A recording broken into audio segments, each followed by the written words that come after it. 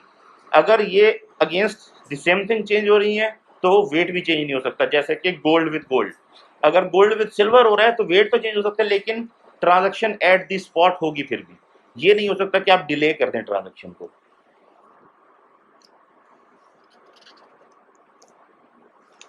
Then the commodity of the solemn contract should be available in the market at the time of delivery।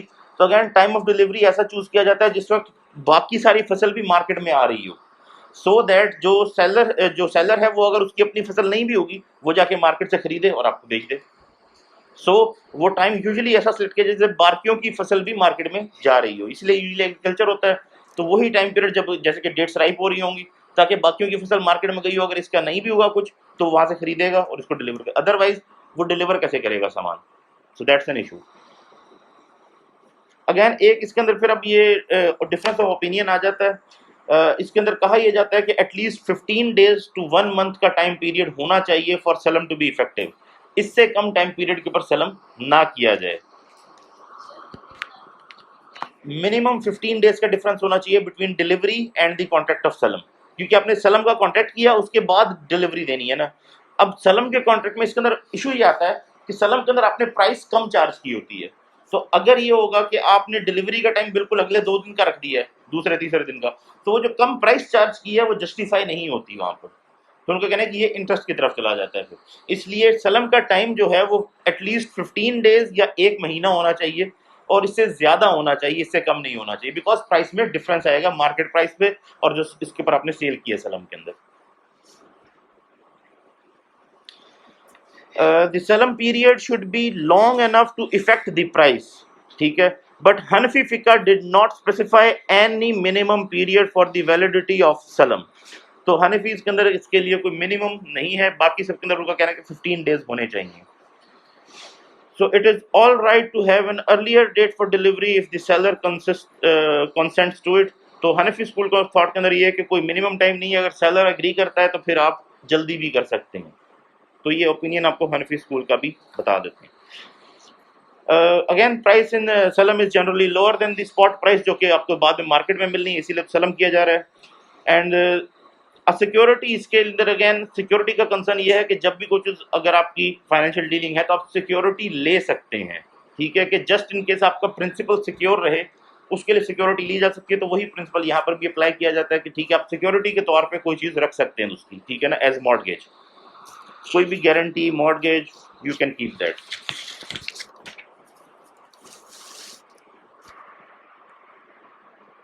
Okay fine. अब इसके अंदर जो कि bank क्या करता है, ठीक है, बैंक ने एक सलम कर लिया। अब सलम के बाद उसके पास क्रॉप आनी है, बैंक के तो किसी काम की नहीं क्रॉप। बैंक उस कमोडिटी का क्या करेगा? बैंक इसमें दो तरीके यूज कर सकता है। एक, बैंक उस क्रॉप को जब वो आएगी मार्केट में ले जाकर बेच देगा। जो मार्केट है वो उसकी जनरल होती है, अगर ग्रेन्स है तो वो ग्रेन मार्केट में जाएगा, जो रोज बैठे हैं उसके जो मार्केट प्राइस उसके ऊपर बेच देगा।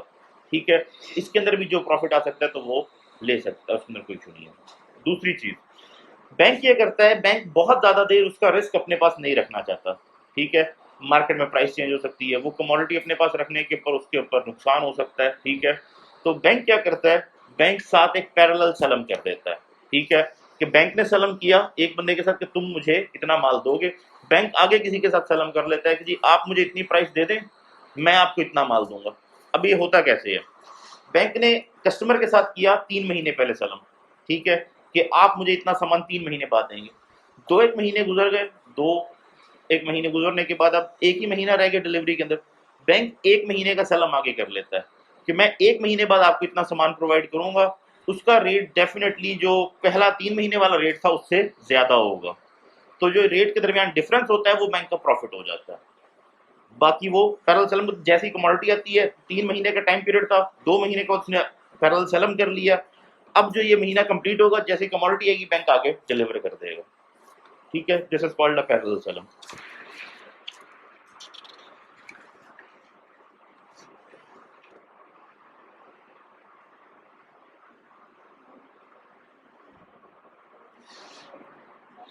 इसके अलावा यूजुअली एक जो तरीका होता है वो ये होता है कि आप प्रॉमिस किसी से ले लेते हैं कि जी हम आपको इतने अरसे बाद ये चीज़ बेचेंगे, तो आप हमसे खरीद लीजिएगा, तो वो बैंक उसके साथ एक वन साइडेड प्रॉमिस ले लेता है। लेकिन आई पर्सनली फील कि ये जो वन साइडेड प्रॉमिस वाले मामला थे, ये बस सिर्फ एक कवर अप के लिए रखे गए हैं कि बस वन साइडेड प्रॉमिस ले लें तो वो अलाउड होता है। Okay, otherwise there is no such thing as a one sided promise, but fine. अब अगेन कंडीशंस ऑफ पैरेलल सेलम, क्योंकि वो पैरेलल सेलम कर रहे हैं उसकी कंडीशंस भी होंगी। ठीक है,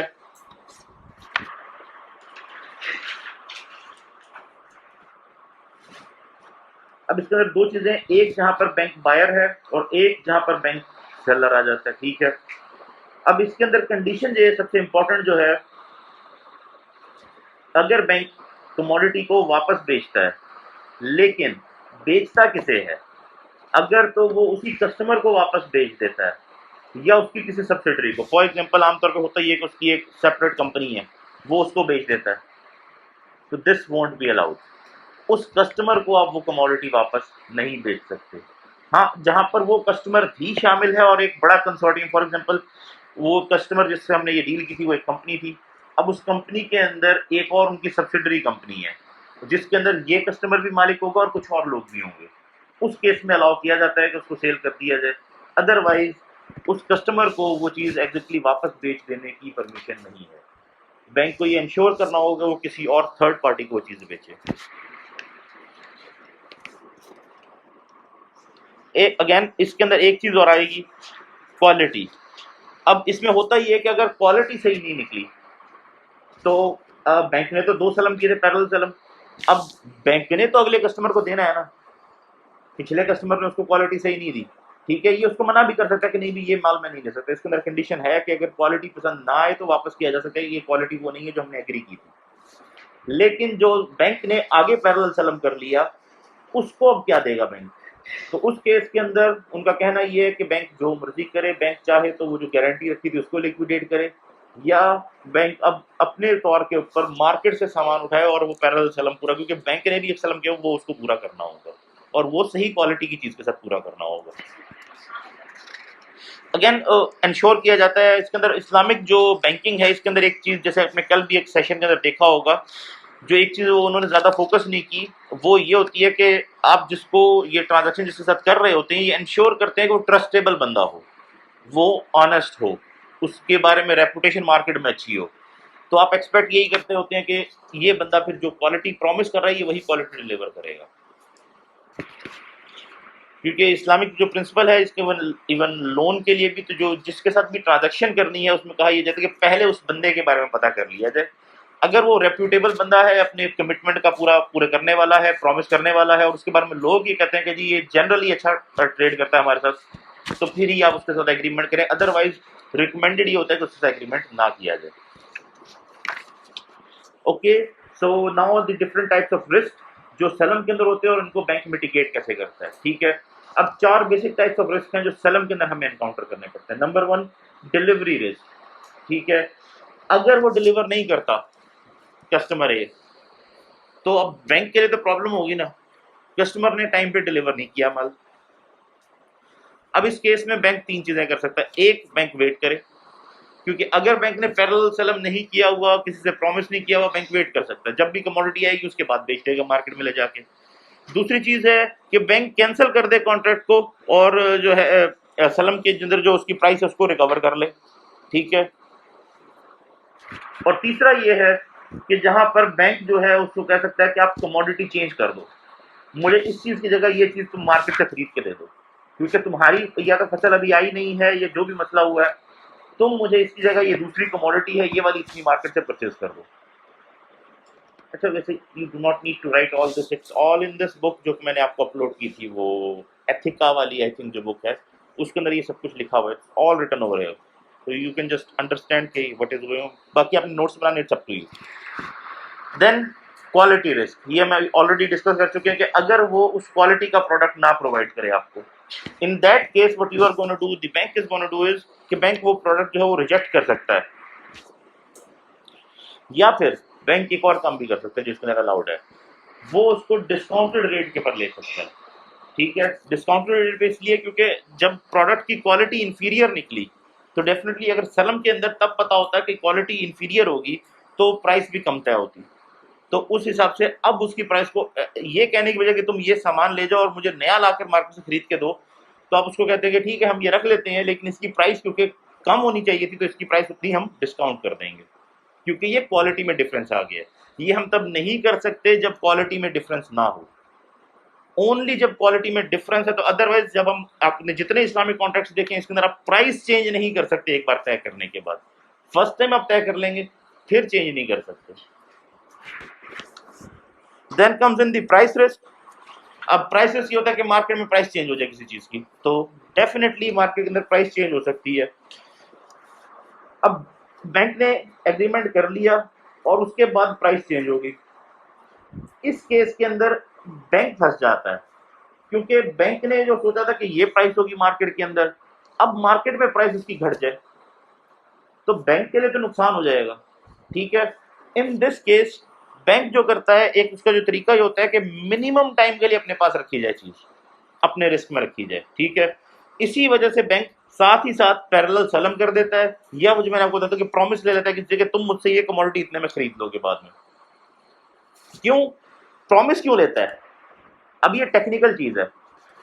टेक्निकल इसलिए क्योंकि वो किसी के साथ ये कॉन्ट्रैक्ट नहीं कर सकता कि मैं फ्यूचर में तुम्हें इतनी कमोडिटी बेचूंगा इस प्राइस के ऊपर, प्राइस भी डेफर हो गई, कमोडिटी भी डेफर हो गई, नॉट अलाउड, ये कॉन्ट्रैक्ट नहीं हो सकता। इस्लामिकली आप सबने पिछले जो अपने लेक्चर थे उसमें सुना था कि एक चीज डेफर होगी, आइदर दी प्राइस और दी कमोडिटी, क्योंकि दोनों चीजें डेफर हो गई हैं, नहीं हो सकता। इसलिए ये प्रॉमिस की टेक्निकल कंडीशन है कि आप प्रॉमिस ले लें, लेकिन अगेन दूसरी जो कंडीशन है इसके अंदर वो अलाउेबल के आप पैरेलल सलम कर लें, इसके अंदर भी ये रिस्क कम हो जाएगा।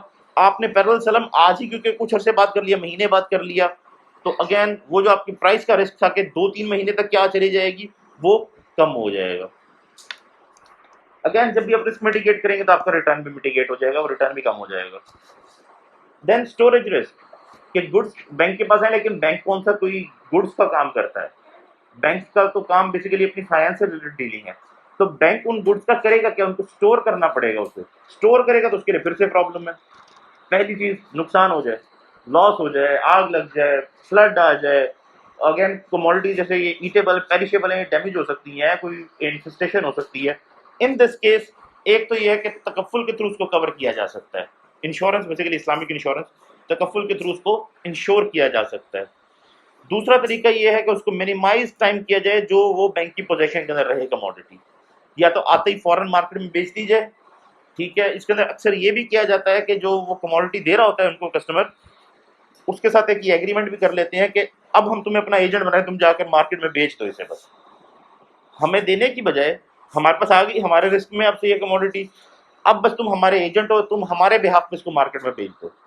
ऑल ये ज़्यादा इन प्रैक्टिस नहीं है, किया ये जाता है कि उसको ड्यूरेशन कम कर दी और पैरेलल सलम के थ्रू उसको फॉरन भेज दिया जाता है कि महीने के अंदर, इन्होंने 2 महीने के अंदर, वो जो 3 महीने का टाइम है, 2 महीने का टाइम, उसके अंदर अंदर पैरेलल सलम करके उस कमोडिटी को साथ ही भेज दिया जिस डेट को डिलीवरी आती है। ओके, नेक्स्ट चैप्टर 15 इस्तिस्ना, ये भी सिमिलर है।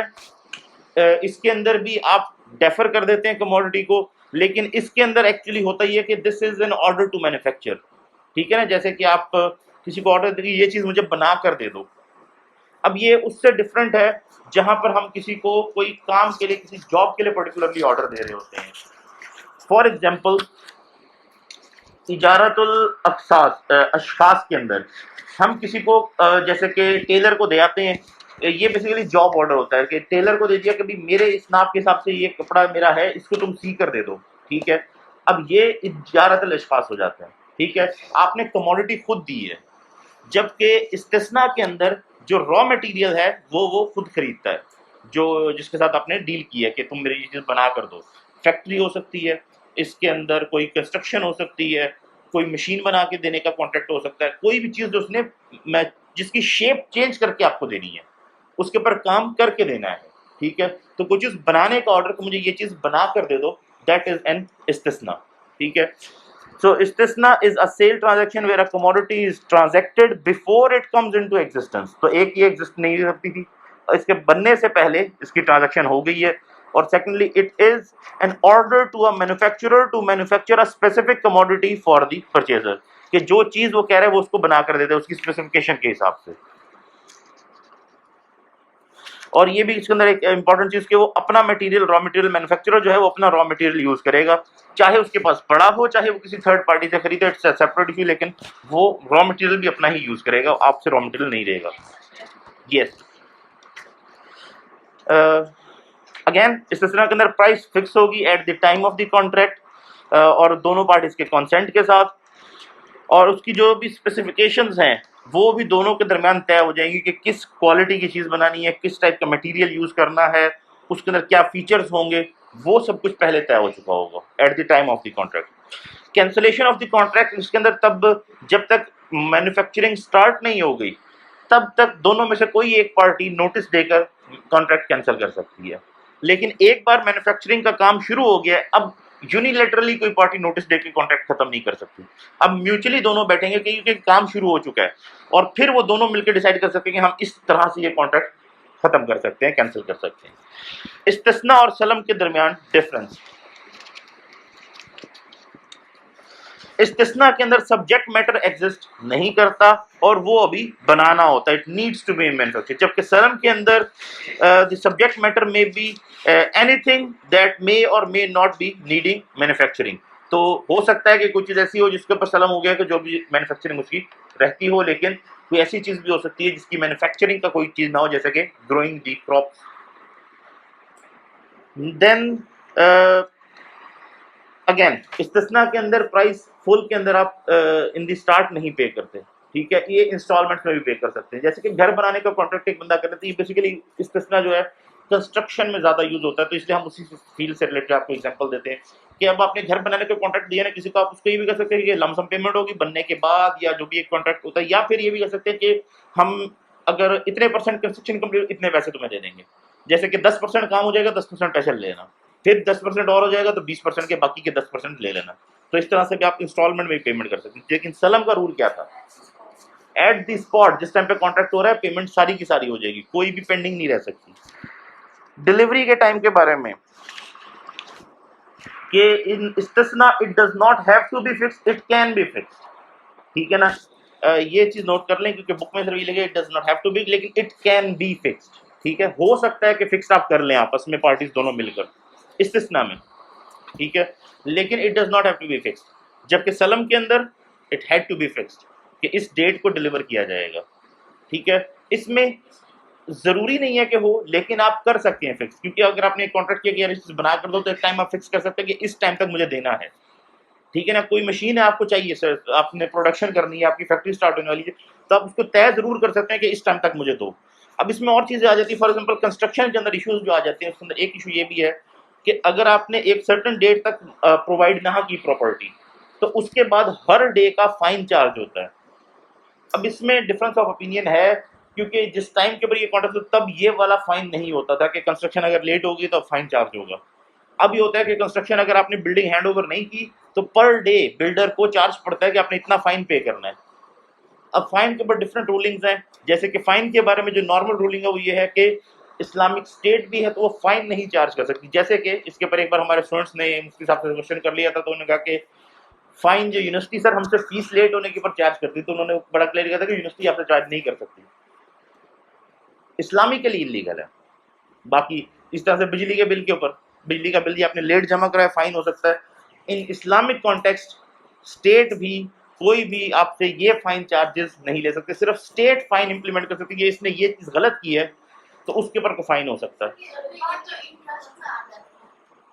अगेन इसको इंटरेस्ट में काउंट करना आई डोंट नो, लेकिन फाइन चार्ज नहीं कर सकते, वो अलाउड नहीं है, हराम काउंट होगा। ठीक है कि जिसने लिया, अब देने वाले के लिए तो कंपल्शन है ना कि उसको देना पड़ेगा, लेकिन जिसने लिया है उसके लिए, क्योंकि रिबा में तो क्लियर है, लेने वाला, देने वाला, लिखने वाला, गवाह बनने वाला, all of them are equal in sin, तो इसलिए इसको रिबा नहीं कह सकते।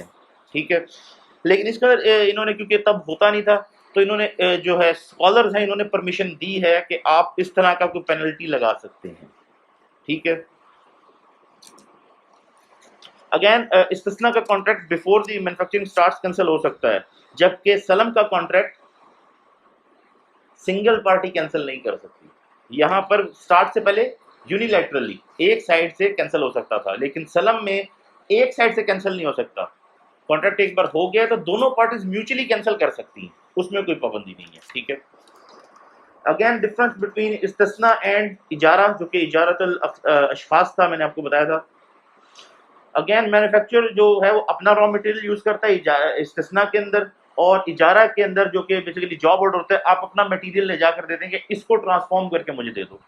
ठीक है, इसमें यूजुअली हम जैसे कि किसी से जाके सर्विसेज इसकी हायर कर रहे हो, तो उसको हम कहते हैं कि यार इसको यूं करके दे दो मुझे। जैसे इसमें सबसे आम एग्जांपल होती है टेलर की। ठीक है, कि टेलर को आप जाके कपड़े देते हैं कि इसको सी कर दे दो। ठीक है, तो आपका मटेरियल होता है, और जो बंदा होता है, जो वो वर्कर होता है शॉप वाला, वो अपनी स्किल के लिए, वो अपने हुनर के लिए पैसे चार्ज करता है। ठीक है, सर्विसेज के लिए बेसिकली। अगेन इस्तिस्ना के अंदर purchaser has the right to reject the goods after inspection, क्योंकि ये रूलिंग है जनरल कि जब आपने कोई चीज खरीदने से पहले देखी नहीं है और बाद में चेक करने के टाइम के ऊपर, जब वो प्रोड्यूस होकर आपके पास पहुंच गई है तब देख भी नहीं सकते थे, अब जब पहुंच गई है और तब आपको उसकी क्वालिटी पसंद नहीं आई, या आपको लगता है कि ये वो क्वालिटी है नहीं जो मैंने तय की थी, तो उस केस के अंदर ये कंपलसरी है कि वो सामान वापस लेगा और आप उसे वापस कर सकते हैं, आपके पास राइट होता है कि यू कैन रिटर्न इट।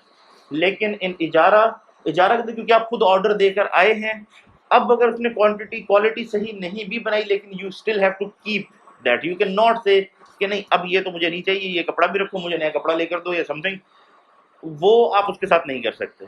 आप उसे आल्टर करने को कह सकते हैं, अगर हो सकता है कोई कंपनसेशन तय हो सकती है, लेकिन उसको लेने से इनकार नहीं कर सकते इन इजारा। So that's the major difference.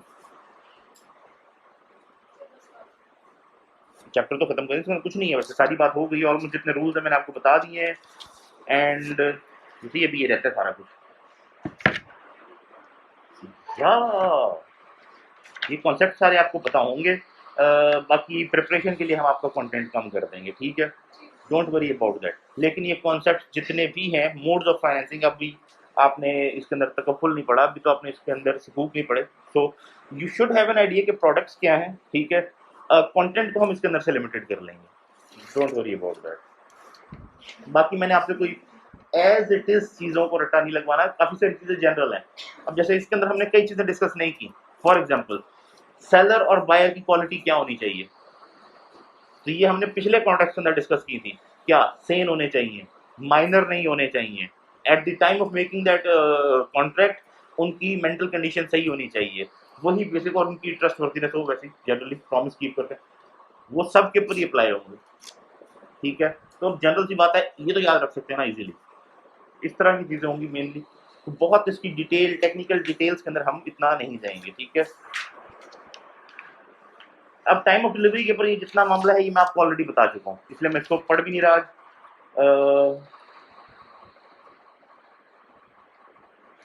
Again इस as a mode of financing, ये मैं आपको ऑलरेडी बता चुका हूँ कि जैसे कि आप घर बनाने का कॉन्ट्रैक्ट दे देते हैं, तो किसी के कस्टमर को ज़रूरत पड़ गई है, कुछ उसने बनवानी है, ज़मीन उसकी अपनी है, तो वो कह सकता है इसके ऊपर मुझे बना कर दे दो। या फिर वो ये भी कह सकता है ज़मीन भी खरीद कर, वैसे कि इस एरिया के अंदर ज़मीन भी खुद खरीदें, मकान भी खुद मुझे बना कर दें, उस हिसाब से वो पेमेंट उसको इंस्टॉलमेंट में भी कर सकता है, जैसे उनकी आपस में तय हो जाए।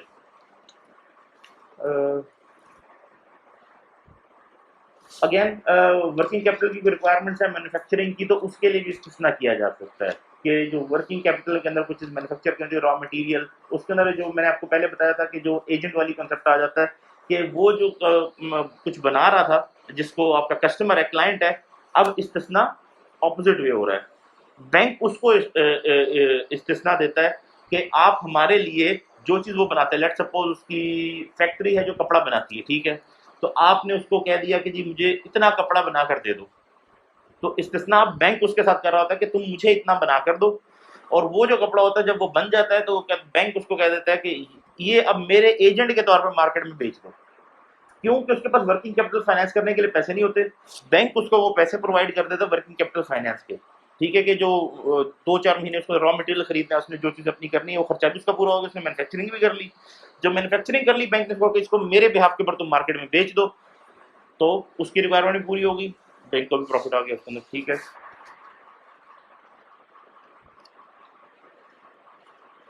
अगेन डिफरेंट चीज़ों के लिए यूज़ होता है, इंस्टॉलेशन करनी, किसी ने एयर कंडीशनर इंस्टॉल करवाना है, बिल्डिंग के अंदर कोई चीज़ और बनवानी है, या इवन ब्रिजेस या हाईवेज बनाने के लिए भी इसका यूज़ किया जा सकता है, ठीक है। जैसे कि जिसको हम कहते हैं दी modern BOT, build operate and transfer, जिसका ये होता है कि आपने एक हाईवे बनवाना है गवर्नमेंट, तो गवर्नमेंट उसको इस्तिस्ना के ऊपर भी करवा सकती है कि आप हमारे लिए हाईवे बनाएं, इसकी जो कॉस्ट होगी उसको कवर करने के लिए आप कितने साल तक इसका टोल खुद कलेक्ट कर सकते हैं, तो इस तरह से भी किया जा सकता है।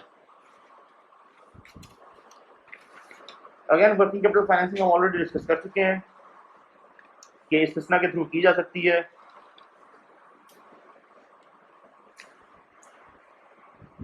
इसमें होगा ये कि बैंक कस्टमर के साथ डील कर लेगा कि तुम हमारे लिए चीज़ मैन्युफैक्चर करो, उसके अंदर अब ऑर्डर देने के बाद बैंक या तो लमसम में पेमेंट कर देगा या इंस्टॉलमेंट्स के अंदर, जैसे उसकी कस्टमर के साथ तय होगी कि अगर लंबे टाइम पीरियड के लिए है तो इंस्टॉलमेंट्स में करता जाएगा, सिंगल है तो टाइम पीरियड के तो लमसम कर देगा पेमेंट। जब गुड्स मैन्युफैक्चर हो जाएंगे, कस्टमर को अपना एजेंट बनाएगा, उसे कहेगा मेरे बिहाफ पे मार्केट में बेच दो। यूजेज ऑफ इसमें कहाँ हो सकती है, हाउसिंग फाइनेंस के अंदर, financing for plant, factory, building, booking of apartments, BOT मैंने आपको बताया कि बिल्ड ऑपरेट एंड ट्रांसफर, और इस तरह से कंस्ट्रक्शन या बिल्डिंग के प्रोजेक्ट्स के अंदर इसको यूज किया जा सकता है। आगे इसकी अकाउंटिंग ट्रीटमेंट है, उसका हमारे साथ कोई लिंक नहीं है, क्योंकि I don't expect you guys to do the accounting treatment कि उसकी बुक्स में एंट्री कैसी होगी, तो उसको मैं भी इग्नोर कर रहा हूँ, that you do not even have to study, ठीक है, वो भी आपसे रिलेटेड नहीं है, not need to go into detail. है वो अकाउंटिंग एंट्रीज की कहाँ पर पहले एंट्री होगी फिर कहाँ एंट्री होगी, अकाउंटिंग एंट्रीज हैं, नथिंग मेजर। और लास्टली रिस्क मिटिगेशन इस्तिस्ना के अंदर, इसके अंदर भी डिलीवरी का रिस्क आ जाता है, ठीक है, कि डिले हो जाए डिलीवरी के अंदर, ठीक है, उस केस के अंदर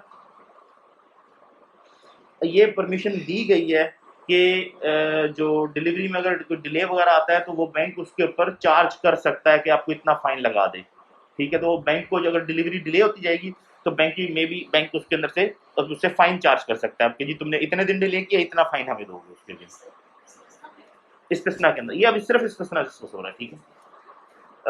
again non performance, the manufacturer may not be able to manufacture the goods during the assigned time and refuse to carry on the responsibility, उस केस में क्या करेंगे, बैंक अपने जो इस्तिस्ना है उसको टर्मिनेट कर सकता है एग्रीमेंट को, और अपने पैसे वापस डिमांड कर सकता है, क्योंकि अब वो बनाकर देने से मुकर गया, उसने इनकार कर दिया, या वो बना सकता ही नहीं है, उसकी कैपेसिटी नहीं है, उसकी प्रॉब्लम्स आ गए उसके बिजनेस के अंदर, तो बैंक उसके अपने पैसे वापस मांग के वो कॉन्ट्रैक्ट टर्मिनेट कर सकता है।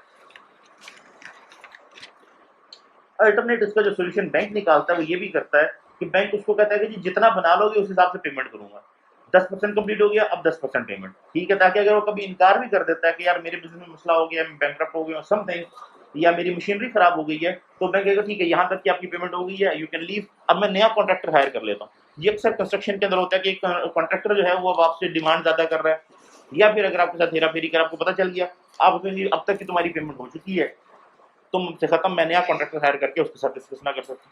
ठीक है। क्वालिटी रिस्क, अगेन मैन्युफैक्चर उस क्वालिटी का माल आपको बना कर ना दे, क्योंकि रॉ मटेरियल भी उसने खुद खरीद के लगाना है।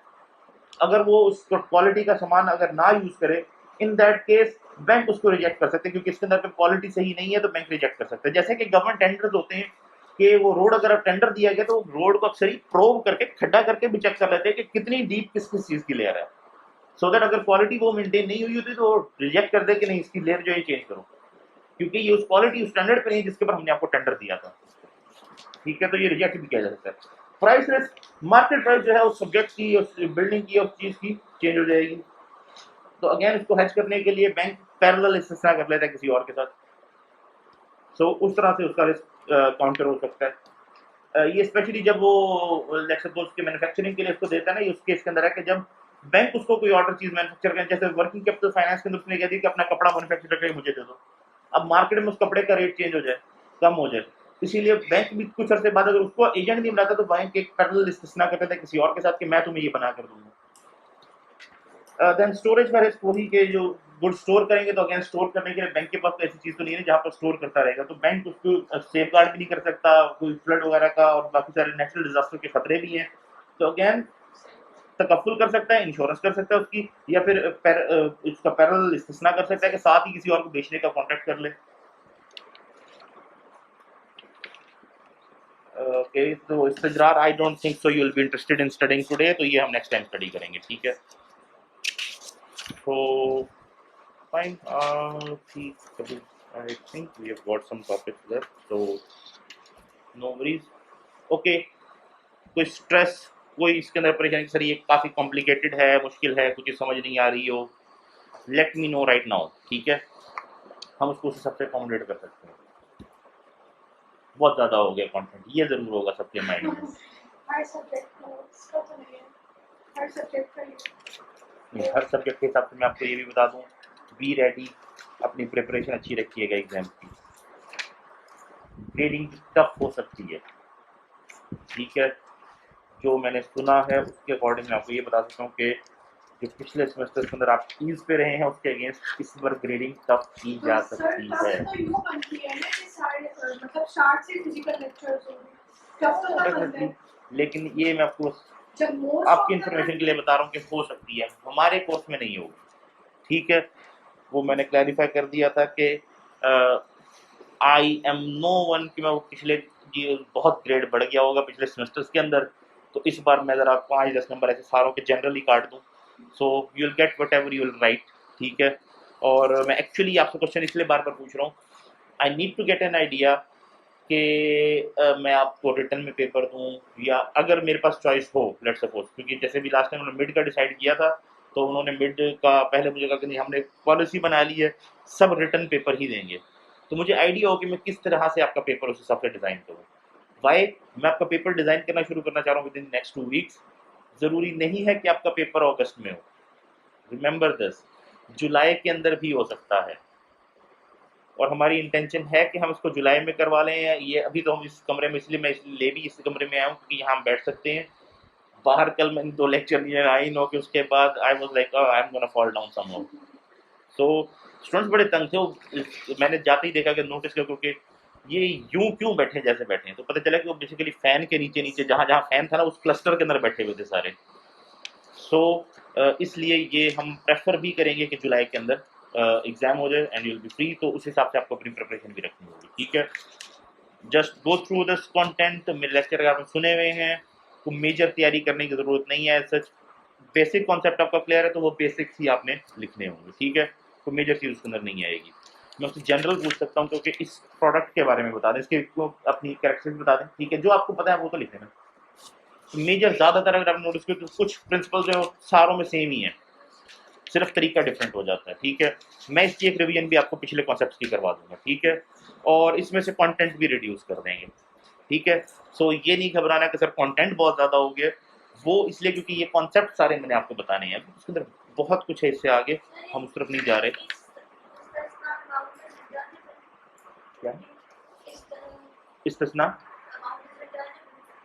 जो इसके अंदर एग्रीमेंट हो रहा है, अगेन वहाँ पर है, एक तो कैंसिल तब हो सकता है जबकि अभी स्टार्ट नहीं हुई थी मैन्युफैक्चरिंग, ठीक है। दूसरा कैंसिल तब होता है जब क्वालिटी सही डिलीवर नहीं की गई, तो उसके अंदर कैंसिल नहीं होता, अमाउंट पूरी रिटर्न नहीं होगी। अगेन उसके अंदर ये होगा कि जो क्वालिटी के अगेंस्ट कंपनसेशन है वो ली जा सकती है, ठीक है। तो वो बेसिकली क्योंकि अगर कुछ कंस्ट्रक्शन हो गई है तो फुल अमाउंट तो रिटर्न नहीं होगी, तो वो पॉइंट है इसके अंदर, ठीक है। So that's it for today, we are all free and sorry I got late, actually totally मेरे माइंड से निकल गया था कि मैंने आपका टाइम चेंज किया, क्योंकि मैं टाइम टेबल पर अभी तक नोट नहीं किया, and actually we are not allowed to change the time. या अटेंडेंस लगा दें आप प्लीज, एक पेपर भी लगा दें।